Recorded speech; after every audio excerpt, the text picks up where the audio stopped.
বছরের পর বছর আমরা সবাই জেনে এসেছি ইরানের বিমান বাহিনী এতটাই জরাজীর্ণ যে আধুনিক আকাশে তাদের অস্তিত্ব স্রেফ কাগজে বাগের মতো।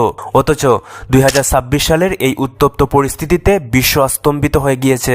কিভাবে অপরাজয় দাবি করা পশ্চিমা স্টেলথ ফাইটার জেটগুলো একের পর এক খণ্ড বিখণ্ড হয়ে ইরানের ভূমিতে আশ্রে পড়ছে।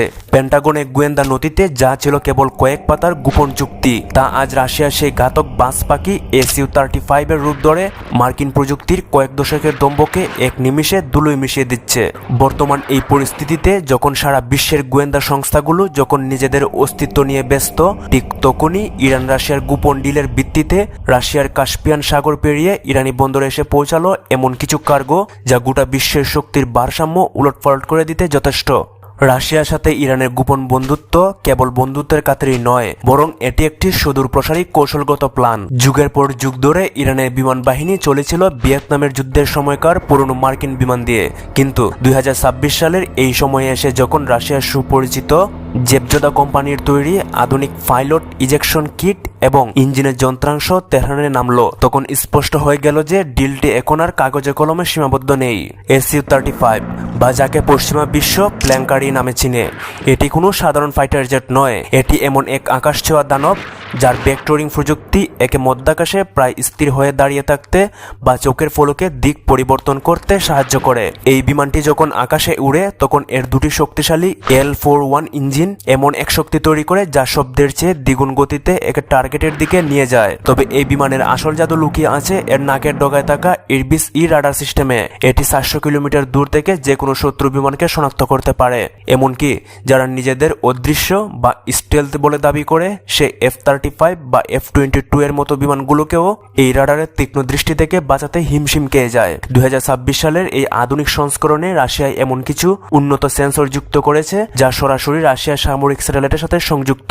এর ফলে ইরানের পাইলটরা এখন পারস্য উপসাগরে বসেও হাজার মাইল দূরে শত্রু জাহাজের নিখুঁত অবস্থান জানতে পারছে।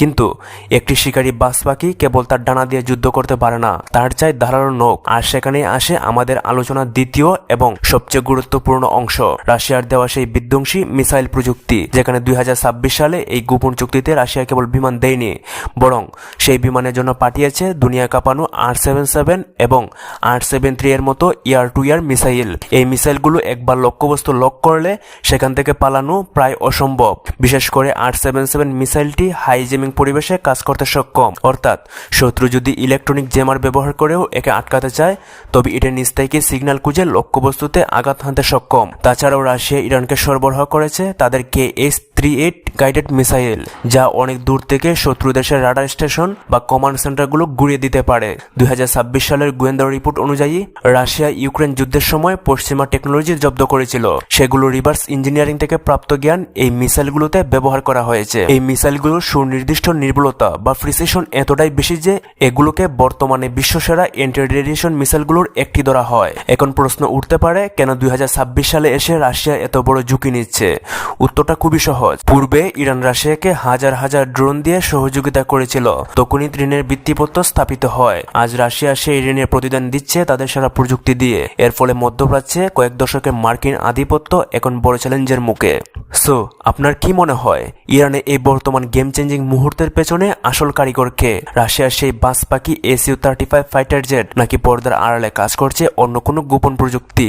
আপনার যৌক্তিক মতামত কমেন্টে জানিয়ে দিন, দেখি কার বিশ্লেষণ সবচেয়ে সঠিক হয়। সো আজকে এই পর্যন্তই। আশা করি ভিডিওটি আপনাদের কাছে অনেক ভালো লেগেছে। আর যদি ভালো লেগে থাকে তাহলে একটু লাইক করে দেবেন, আর হ্যাঁ, কমেন্টে আপনার মতামত জানাবেন। আর সাবস্ক্রাইব করতে তো একদমই ভুলবেন না।